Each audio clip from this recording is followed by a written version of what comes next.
আসসালামু আলাইকুম, সবাইকে শুভেচ্ছা জানাচ্ছি। মাসুম মাহবুব। পৃথিবীর যেই প্রান্ত থেকে যারা দেখছেন সবাইকে আবারও শুভেচ্ছা।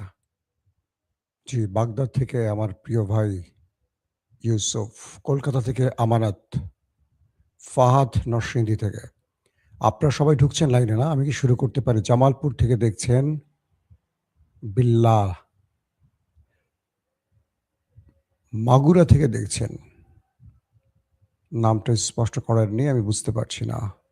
নয়ন মুন্সীগঞ্জ, আসাম থেকে ফজলুর রহমান, মনির নাটোর, গাইবান্ধা পলাশবাড়ি থেকে আছে না? ওকে দর্শক, আমি শুরু করছি। আপনারা সবাই কি আমাকে শুনতে এবং দেখতে পাচ্ছেন ক্লিয়ার? আমাকে একটু কমেন্ট করে জানান। সৌদি আরব থেকে দেখছেন পলাশ, আমি আমি আলাউদ্দিন। নেতা কাকু, কি অবস্থা না জানতে চান? দর্শক, ইরান এবং আমেরিকার মধ্যে যে হাই ভোল্টেজ ম্যাচ চলছে, এটা আরো গতি পেতে শুরু করেছে। ইসরায়েল এবং আমেরিকার মূল টার্গেট হলো একটা শক্তমক্ত অ্যাটাক করে ইরানকে ভয় পাইয়ে দেবে এবং ইরানকে যুদ্ধবিরতির জন্য বাধ্য করবে। ওকে, ইরান আমেরিকাকে সাফ জানিয়ে দিয়েছে যে তুমি যত বড় অ্যাটাকই করো, আমার শর্ত যেটা ছিল, যেটা দিয়েছি সেটাই থাকবে। এখন যে পরিস্থিতিটা তৈরি হয়েছে, ধরেন কালকের একটা স্টোরি দিয়ে আমি শুরু করি। মার্কিন গণমাধ্যমগুলো ডোনাল্ড ট্রাম্পের সাংবাদিক সম্মেলন কভার করতে গিয়ে অনেক প্রশ্ন করেছে। ট্রাম্প ইরানিদেরকে অনেক গালাগাল দিয়ে শব্দ উচ্চারণ করেছে। ট্রাম্পকে বলা হলো যে আপনি এদেরকে যে গালাগালি করছেন কেন? আবার তিনি বলছেন আমেরিকানরা বোকা বা আমেরিকানদেরকে নাদান হিসেবে তিনি চিহ্নিত করছেন, কারণ তিনি আমেরিকার জন্য অনেক বড় বিজয়ের কাজ করছেন, কিন্তু আমেরিকানরা তার বিরুদ্ধে লেগে গেছে। সিএনএনের এক জরিপে দেখা গেছে প্রায় 70% জনগণ ট্রাম্পের বিরুদ্ধে, এই যুদ্ধের বিরুদ্ধে। তাই মিস্টার ট্রাম্প আমেরিকানদেরকে বোকা বা গর্দভ বা নাদান হিসেবে চিহ্নিত করেছেন। সাংবাদিকরা ট্রাম্পকে প্রশ্ন করেছেন, আপনার কি মাথা ঠিক আছে? আপনি এক এক সময় এক একটা বলেন, আবার সেই বলার উপর স্থির থাকেন না। কখনো বলছেন 48 ঘন্টার আলটিমেটাম, কখনো বলছেন 5 দিনের আলটিমেটাম, কখনো আবার 10 দিন। এর কারণ কি? আপনার কি মাথায় কোনো সমস্যা আছে? ট্রাম্প বলছেন, সাংবাদিকরা বলছেন যে দেশের জনগণ বা বিশ্ব মিডিয়া আপনাকে পাগল হিসেবে চিহ্নিত করছে। কাকে বলছে? পৃথিবীর সবচেয়ে পাওয়ারফুল ব্যক্তি মার্কিন প্রেসিডেন্ট ডোনাল্ড ট্রাম্পকে, তার দেশের সাংবাদিকরা। তো ট্রাম্প বলছেন এগুলো আমি পরোয়া করি না। কে পাগল বললো, কে ছাগল বললো, হ্যাঁ, এগুলো নিয়ে কোন বাংলাদেশের মাসুম ড্রাম বললো, এগুলোকে আমি পরোয়া করি না। আমার নামটা বলে নাই, আমি আপনাদেরকে একটু মজা দিলাম। যে ব্যক্তি পৃথিবীর কোনো মানুষকে পরোয়া করে না, সে ব্যক্তি আমেরিকার প্রেসিডেন্ট। ওহো, কি অবস্থা, বুঝতে পারছেন? আমেরিকানরা কাকে প্রেসিডেন্ট হিসেবে বাছাই করেছে কম বেশি আপনারা বুঝতে পেরেছেন তো? তার তুলনায় আমরা ভালো আছি। আমরা বোধহয় এত পাগল টাগলকে আমাদের দেশের প্রধানমন্ত্রী বানাই না। আমরা যোগ্য ব্যক্তি কি বানাই, কি বলেন? ট্রাম্পকে মোটামুটি সাংবাদিকরা ধুয়ে দিয়েছে সাংবাদিক সম্মেলনে যে আপনি একজন পাইলটকে উদ্ধারে এত বিশাল কমান্ডো বাহিনী, 1.5 ডজন এয়ারক্রাফট পাঠালেন, আবার সেগুলো ধ্বংস হয়ে গেল, তারপর আপনি নিজেকে বিজেতা বলছেন, বিজয়ী বলছেন। কারণ কি? ট্রাম্প বলছেন যে হ্যাঁ, আমি তো বিজেতা, আমি ইরানকে শিক্ষা দিয়ে এসেছি। সাংবাদিকরা বলছে ইরান তো আপনাকে শিক্ষা দিল নাকি? আমাদের তো তাই মনে হচ্ছে। ট্রাম্প মুখ কালো করে বললেন, কে বলেছে আপনাদেরকে? আমরা ইরানের ব্রিজ উড়িয়ে দিয়েছি, এটা উড়িয়েছি, সেটা উড়িয়েছি। সাংবাদিকরা বলল আপনি তো ইরানের ইউরেনিয়াম খুঁজেই পেলেন না। এইভাবে ট্রাম্পকে মোটামুটি কাপড় খুলে ছেড়ে দিয়েছে সাংবাদিকরা, কিন্তু ট্রাম্পের কিচ্ছু যায় আসেনি। সম্মানিত লোকের সম্মান নিয়ে ভয় থাকে, পাগল ছাগলের থাকার কথা না। দর্শক, ইরান তার যে স্থানে আমেরিকা অভিযান চালিয়েছে সেই অভিযানের স্থানটিকে এখন ব্যাপকভাবে পর্যবেক্ষণ করছে, পরীক্ষা নিরীক্ষা চালাচ্ছে। C-130, MQ-9 রিপার, তারপর আরো যেসব এয়ারক্রাফট ধ্বংস করেছে এগুলোর উপর পরীক্ষা চলছে। বলা যেতে পারে চীন ইরানের জন্য বিশাল লটারি লেগে গেছে তাদের হাতে। মার্কিন এই ভয়ঙ্কর যুদ্ধ বিমানগুলোর ধ্বংসাবশেষ নিয়ে ইরান রীতিমতো কাজ শুরু করে দিয়েছে, কারণ ধরে নেবেন আগামী 6 মাসের মধ্যে এই বিমান ইরান বানিয়ে ফেলবে। ইরান যে কোনো জিনিস একবার দেখলে সেটার আদলে নিজেরা তার চেয়ে পারফেক্টলি কিছু তৈরি করতে পারে, এটা আপনারা জানেন। তো ইরান এ যাবৎ শত্রুর যা কিছুই পেয়েছে সেটা নিয়ে নতুন কিছু করেছে। এটা হলো ইরানের একটা শ্রেষ্ঠত্বের জায়গা। বলা হচ্ছে যে পরিস্থিতিটা তৈরি হয়েছে এখন, চীন এবং ইরান সম্মিলিতভাবে তারা অনেক কিছু পর্যবেক্ষণ করা শুরু করে দিয়েছে এবং এই লড়াইতে ইরান যে সারপ্রাইজগুলো আমেরিকাকে দিয়েছে, এই সারপ্রাইজে মোটামুটি আমরা এটুকু বলতে পারি যে তাদের খবর হয়ে গেছে। আমেরিকা এখন আর বিজয়ের কথা বলছে না, পৃথিবী জেনে গেছে এই লড়াইতে কারা বিজয়ী। খুব ভয়ঙ্কর কিছু তথ্য আপনাদের দেই। আমেরিকা যে স্থানটিতে অভিযান চালিয়েছে এখানে বিমান ক্রাশও হয়নি, এখানে পাইলটও ছিল না, এখান থেকে বহু দূরে তারা অভিযানে নেমেছে। প্রথম প্রশ্ন তৈরি হয়েছে এটা,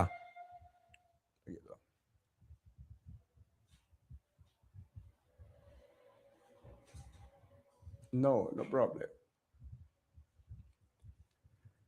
তো প্রশ্ন হলো যেখানে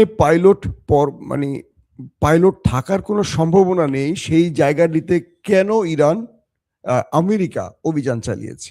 তার মানে যাদের লক্ষ্যটা ভিন্ন ছিল। এক, আমেরিকা সেখানে প্রথমেই B-2 বোম্বার্স দিয়ে ব্যাপক অ্যাটাক করেছে। বলা হচ্ছে তারা প্রায় শতাধিক স্যাটেলাইট গাইডেড বোমা নিক্ষেপ করেছে ওই স্থানটিতে। B-2 বোম্বার্স দিয়ে স্যাটেলাইট গাইডেড কি বলে বোমা নিক্ষেপ করেছে ইরানের ওই অঞ্চলটির আশপাশে। যতগুলো ব্রিজ আছে ইরানের, সড়ক আছে ইরানের, সব ধ্বংস করছে। কারণ কি? আমেরিকা ওইখান থেকে নিউক্লিয়ার সাইডে অপারেশন চালাবে, ইউরেনিয়াম চুরি করবে, যাতে করে ইরান সেখানে তাদের কোনো ফোর্স পাঠাতে না পারে, সেনা পাঠাতে না পারে, অভিযান ঠেকাতে না পারে। তার জন্য আগেই সেখানে B-2 বোম্বার্স থেকে তারা স্যাটেলাইট গাইডেড কি বলে বোমা দিয়ে ওই জায়গাটিকে ধ্বংস করেছে। তার মানে কি, আমি যে আপনাদের গত 2 দিন ধরে বলছি তারা পাইলট উদ্ধার একটি নাটক, মূলত তারা ইউরেনিয়াম নিতে এসছে, এটি আবারও প্রমাণিত হয়ে গেছে। তার পরের গুরুত্বপূর্ণ খবরটি কি? ইরানকে বারবারই পাকিস্তান বলছে যুদ্ধবিরতি করতে, কারণ পাকিস্তানকে চাপ দিচ্ছে সৌদি আরব এবং আমেরিকা। তো ইরান তাদেরকে জানিয়ে দিয়েছে যে এই যুদ্ধটা বন্ধ হতে পারে যদি স্থায়ী যুদ্ধ বন্ধের কোনো গ্রান্টি দিতে পারে এবং আমাদের শর্ত মেনে নেয়। ইরান বলছে যে আমরা 2-4 দিন, 5 দিন, 1 মাস, 2 মাসের কোনো গ্রান্টি মানবো না, কি বলে যুদ্ধবিরতি মানবো না স্থায়ী। কারণ আজকে তারা মার খেয়ে বেসামাল, তারপর তারা আবার প্রস্তুতি নিয়ে আবারও ইরানে আক্রমণ করবে, এটা বারবার হতে পারে না। ইরানের জাতি এবার ঐক্যবদ্ধ হয়েছে শত্রুকে মোকাবেলায়। আমরা এখান থেকে একটা রেজাল্ট নিয়ে যুদ্ধ বন্ধ করব। ইরান বলছে গাজাতে কি হয়েছে, তুরস্ক এবং মিশরের বা কাতারের মধ্যস্থতায় যে যুদ্ধবিরতিটি হলো, তারপরেও ইসরায়েল গাজাতে হিট করে আক্রমণ করে আরো 800 মানুষ মেরেছে যুদ্ধবিরতির পর, আরো 2000-এর অধিক মানুষকে ইনজুর্ড করেছে যুদ্ধবিরতির পর। কিন্তু তুরস্ক, মিশর, কাতার ইসরায়েলের টুটি চেপে ধরতে পারেনি, আমেরিকাকে প্রশ্ন করতে পারেনি যুদ্ধবিরতির পর এতগুলো মানুষের প্রাণ গেল কেন। জাতিসংঘ এই ব্যাপারে নীরব হয়ে আছে।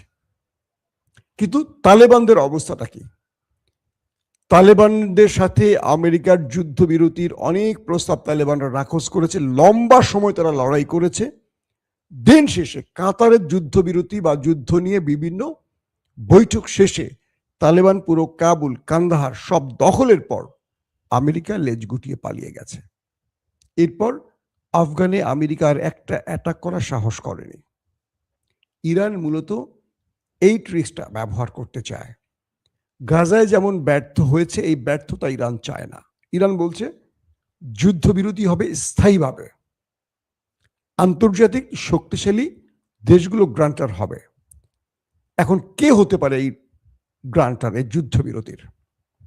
এক হতে পারে রাশিয়া, চীন, জাতিসংঘ, আর হতে পারে আরব রাষ্ট্রগুলো। আরব রাষ্ট্রগুলোকে ইরানকে ওয়াদা দিতে হবে, শর্তের মানে সেই পেপারে সিগনেচার করে একদম হলফ করে বলতে হবে যে এই গালফ কান্ট্রির কোনো আকাশ বা ভূমি ইরানের বিরুদ্ধে আর ব্যবহার হবে না।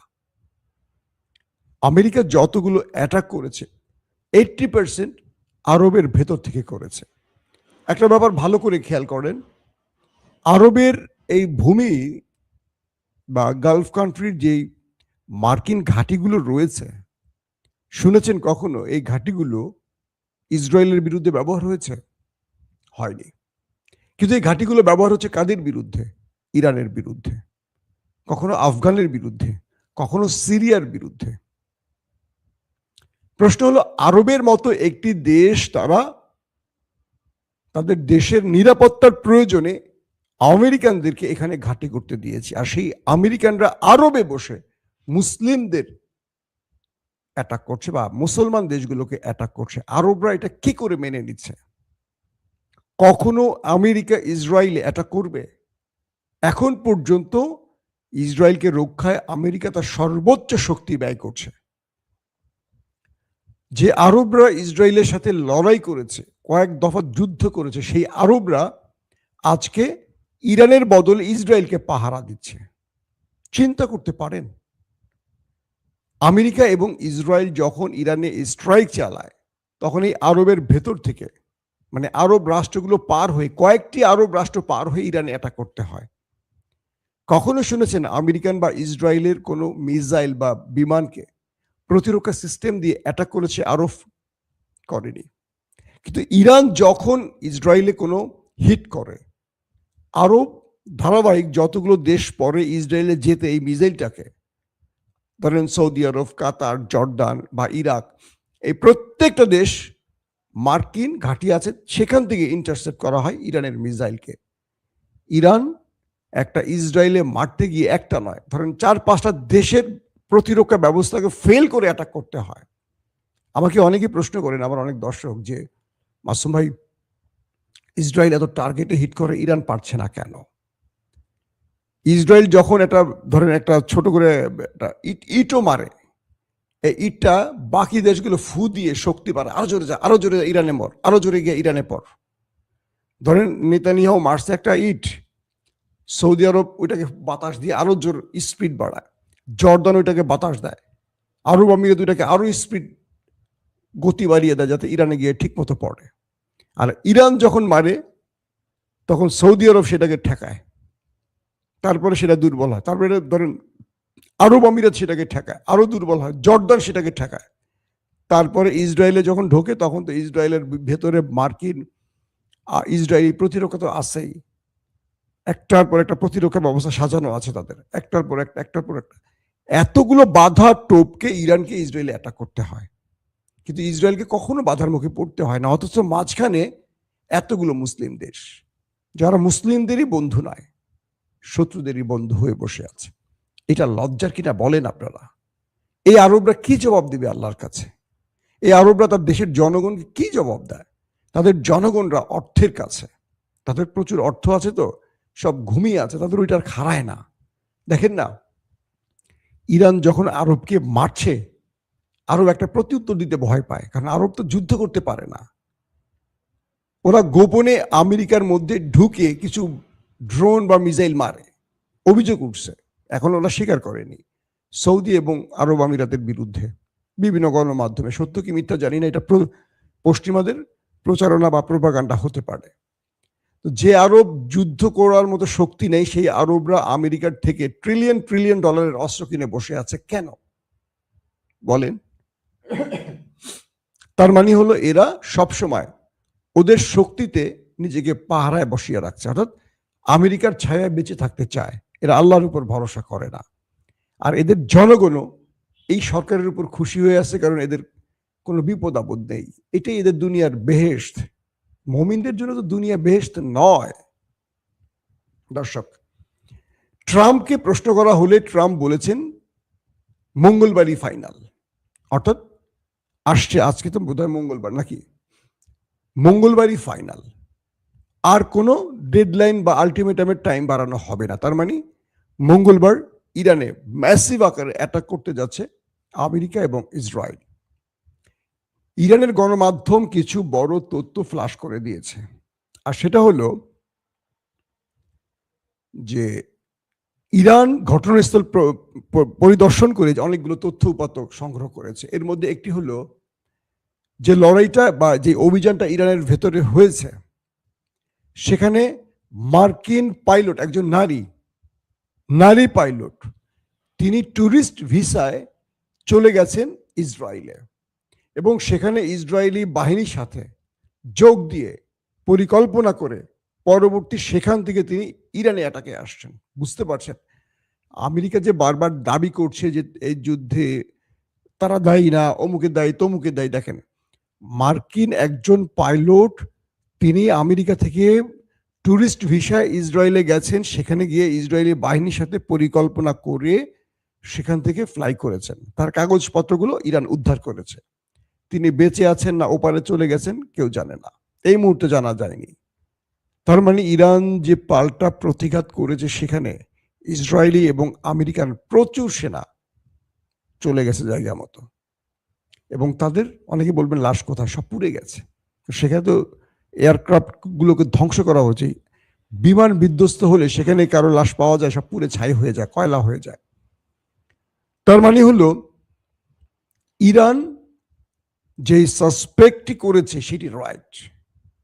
ইসরায়েল এবং আমেরিকা সম্মিলিত এই অপারেশনটি করছে, শুধু আমেরিকা একা নয়। ইরানের বিরুদ্ধে যে অভিযানটি হয়েছে সেখানে ইসরায়েল নিজেও প্রবেশ করেছে, তারাও বড় রকম মার খেয়েছে। শুধু 1 ডজন এয়ারক্রাফট আমেরিকা হারিয়েছে বিষয়টা এরকম নয়, এর মধ্যে প্রচুর সংখ্যক ইসরায়েলি পাইলট সেনারা ছিল, কমান্ডো সদস্যরা ছিল। আর মূল উদ্দেশ্যটা ছিল তারা ইরানের স্থল অভিযানে আসছে, এখান থেকে ইউরেনিয়াম লুট বা ধ্বংস, পাশাপাশি ইরানের মধ্যে বড় রকম অভিযান, গুরুত্বপূর্ণ টার্গেটে। এটি ব্যর্থ করে দিয়েছে। এখন আজকে থেকে তারা কি করবে এটি নতুন করে হয়তো বা আমরা পরবর্তী খবরে জানাতে পারবো, কারণ ইরানের বিরুদ্ধে এই দুটো দেশ আজকে বড় মাত্রায় অ্যাটাকে যাবার ঘোষণা দিয়েছে। আর ইরান তাদেরকে পাল্টা প্রতিরোধ করতে কি করবে সেটিও আমরা আজকে পরবর্তী সংবাদে আপনাদের জানাবো। এখনকার মতো বিদায় নিচ্ছি, প্রত্যেকে ভালো থাকবেন, আল্লাহ হাফেজ। ওপেন দাইস মানে সত্যকে সত্য বলা, মিথ্যেকে মিথ্যে বলা। আমরা শোনা কথা নয়, চোখে যা দেখি তাই বলি।